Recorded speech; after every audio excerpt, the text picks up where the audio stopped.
roi d'Eswatini, Mswati III, lors de sa première apparition publique depuis le début d'une violente contestation anti-régime, a nommé vendredi un nouveau Premier ministre. Ce, alors que de nouveaux incidents ont éclaté dans le pays. Charles Blé Goudé, dont le retour en Côte d'Ivoire a été retardé faute de passeport, a annoncé vendredi avoir été reçu à l'ambassade ivoirienne à La Haye, ce pour l'établissement de son document de voyage.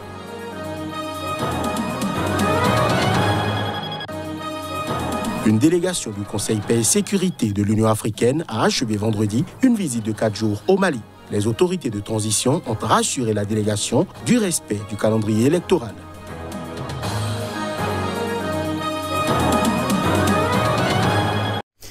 Voilà pour les titres de ce nouveau point de l'actualité sur Sika. Bonsoir à chacun, bonsoir à tous. Le roi d'Eswatini, Mswati III, lors de sa première apparition publique depuis le début d'une violente contestation anti-régime dans son royaume, a nommé vendredi un nouveau Premier ministre, ce alors que de nouveaux incidents ont éclaté dans le pays.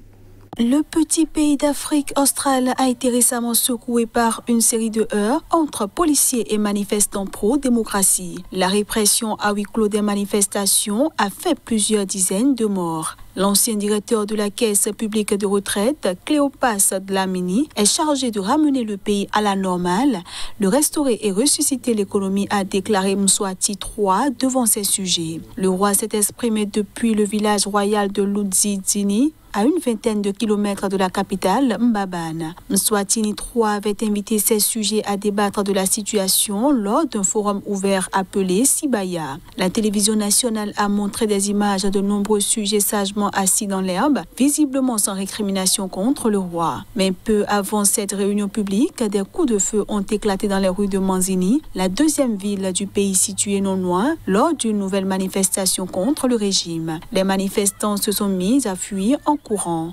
Selon des militants pro-démocratie, parmi plusieurs milliers de personnes rassemblées, 2 ont été blessés et 15 arrêtés. Contactée par l'agence France Presse, la police a refusé de confirmer. Un calme apparent était retombé sur le pays ces derniers jours. Le mouvement qui couvait depuis un moment est monté en puissance fin juin, début juillet. Des manifestants en colère ont pillé et brûlé des magasins, ciblant des propriétés appartenant au roi. Dans ce pays anciennement appelé Swaziland, le roi nomme les ministres, contrôle le Parlement et les partis politiques sont interdits depuis près de 50 ans. Les troubles et les pillages en Afrique du Sud, qui ont fait plus de 200 morts ces derniers jours, ont été planifiés et coordonnés par des personnes cherchant à provoquer une insurrection dans le pays. C'est ce qu'a déclaré ce vendredi le président Cyril Ramaphosa. Il a promis que jusqu'à 25 000 soldats, 10 fois plus qu'en début de semaine, seraient bientôt opérationnels pour sécuriser un calme encore précaire. En utilisant le prétexte de revendications politiques, ceux qui sont derrière ces actes ont cherché à provoquer une insurrection populaire au sein de notre peuple. Tout sera fait pour traduire ces personnes devant la justice. Nous devons admettre que nous étions peu préparés à une opération orchestrée de violence publique, de destruction et de sabotage de cette envergure. Plus de 2550 personnes ont été arrêtées en lien avec les troubles et des dispositions spéciales ont été mises en place pour faire en sorte que ces affaires soient prioritaires. L'autorité de régulation des médias au Nigeria a ordonné vendredi aux radios et télévisions de ne plus diffuser de détails concernant les attaques de groupes djihadistes aux criminels. La mesure vise à ne pas présenter sous un jour favorable leurs activités. La National Broadcasting Commission a ordonné ce vendredi aux radios et télévisions de s'abstenir de donner des détails sur les activités des djihadistes et criminels dans leur bulletin d'information. Cette mesure a suscité une levée de bouclier de la part des défenseurs des médias qui dénoncent une nouvelle mesure destinée à censurer la presse. Les titres de la plupart des journaux sont consacrés au sujet de sécurité, a constaté le régulateur des médias dans un communiqué. Informer les Nigérians est une nécessité actualité qui ne doit pas exclure la prudence, car donner trop de détails peut avoir un effet négatif sur l'action des forces de sécurité, a-t-il souligné. La National Broadcasting Commission a aussi mis en garde contre le danger de présenter sous un jour favorable les activités sanglantes des insurgés, terroristes, criminels. Le représentant des médias a critiqué cette injonction vue comme une atteinte à la liberté d'information. La directive de la NBC est contraire à la liberté d'expression et aux règles d'exercice du journalisme, a réagi le directeur d'un syndicat de journalistes, Nigeria Union of Journalists, Adelaye Ajayi. Début juin, le gouvernement nigérian avait ordonné la suspension de Twitter pour une durée indéterminée dans le pays le plus peuplé d'Afrique, après la suspension par le réseau social d'un message du président Muhammadu Buhari, jugé capable d'inciter à la violence. Je l'annonçais en titre, Charles Blé Goudé, un pilier du régime de l'ex-président Laurent Gbagbo, dont le retour en Côte d'Ivoire a été retardé, faute de passeport, a annoncé vendredi avoir été reçu à l'ambassade ivoirienne à La Haye, ce pour l'établissement de son document de voyage. J'ai été reçu par le consul de l'ambassade de mon pays pour l'établissement de mon passeport, a expliqué Charles Blé Goudé depuis La Haye où il vit actuellement. Cette rencontre a eu pour objet de procéder à l'enrôlement de M. Charles Blé Goudé en vue de la délivrance de son passeport ordinaire, a confirmé de son côté son avocat Claven Drey dans un communiqué. Blé Goudé, 49 ans, avait affirmé le 19 avril que la Cour pénale internationale, qu'il a définitivement acquitté de crimes contre l'humanité le 31 mars, en même temps que Laurent Gbagbo, s'était engagé à l'aider à obtenir un passeport.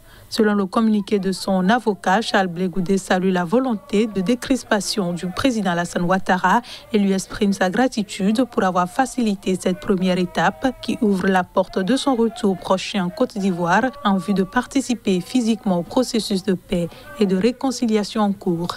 De son côté, le parti de Laurent Gbagbo, le Front populaire ivoirien, appelé vendredi, le gouvernement, dans un communiqué, a délivré diligemment à Charles Blé Goudé son passeport afin qu'il regagne dans les meilleurs délais son pays au nom de la réconciliation nationale. Arrêté en 2013 au Ghana, Charles Blé Goudé, surnommé le général de la rue pour sa capacité à mobiliser les foules et notamment la jeunesse, avait été transféré à la CPI en 2014. Ses détracteurs et certaines ONG internationales le considèrent comme un de ceux qui ont le plus contribué aux violences pendant la crise post-électorale de 2010-2011 qui avait fait quelques 3000 morts.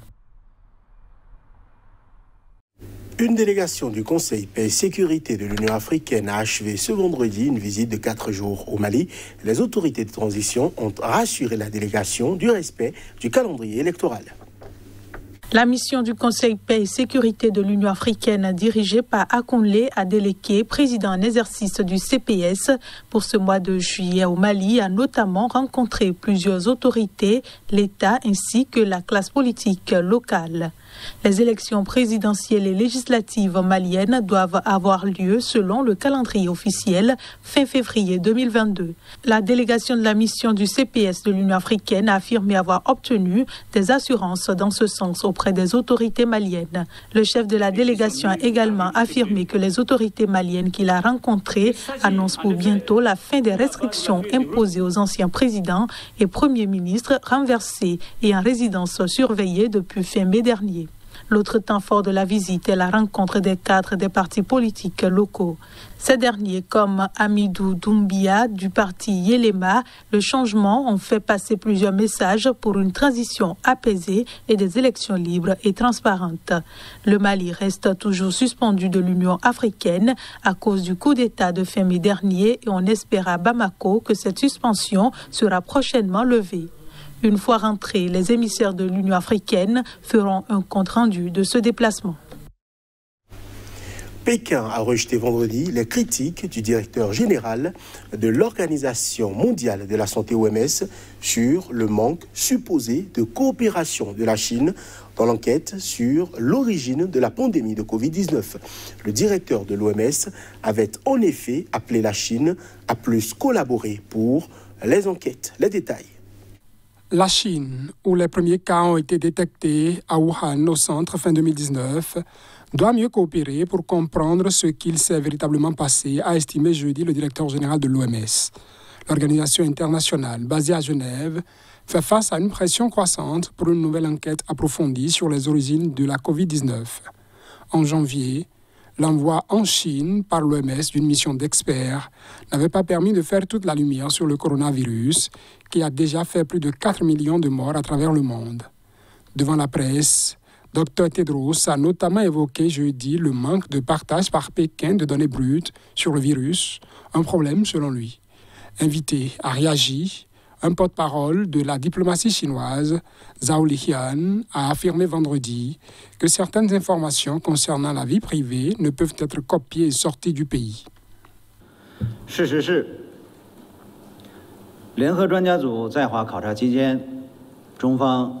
Le fait est que lors de la visite du groupe d'experts conjoints en Chine, la Chine leur a permis de voir les données originales qui nécessitaient une attention particulière. Et les experts étrangers ont également précisé que le groupe d'experts a obtenu une grande quantité de données et d'informations à de nombreuses reprises. Ils ont également bien compris que certaines informations concernant la vie privée ne peuvent être copiées et sorties du pays.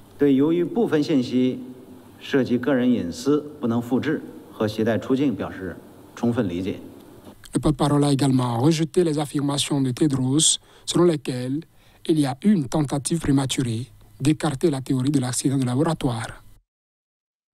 Et c'est sur cette information en interactualité que nous refermons cette édition. Merci de l'avoir suivi. Très bonne suite des programmes en compagnie de Sika Télévision.